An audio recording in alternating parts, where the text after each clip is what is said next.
ಕಷ್ಟನೋ ಸುಖನೋ ಒಬ್ಬರನ್ನು ಕೇಳದೆ ನೇಗಿಲನ್ನು ಹೊತ್ತ ದೊರೆಯೇ. ಧನಿಕನು ಶ್ರೀಮಂತನು ಎಲ್ಲ ಒಂದೇ ನಿನಗೆ, ನಿನ್ನ ಸಮ ಯಾರೋ ಪ್ರಭುವೇ. ಕಾಯಕವೇ ಕೈಲಾಸ ನಿನಗೆ, ಉಳುವ ಯೋಗಿಯು ನೀ.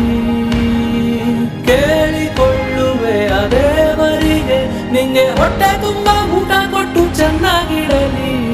ರೈತ ಕಲಿಯುಗ ಕಾಮಧೇನು, ರೈತ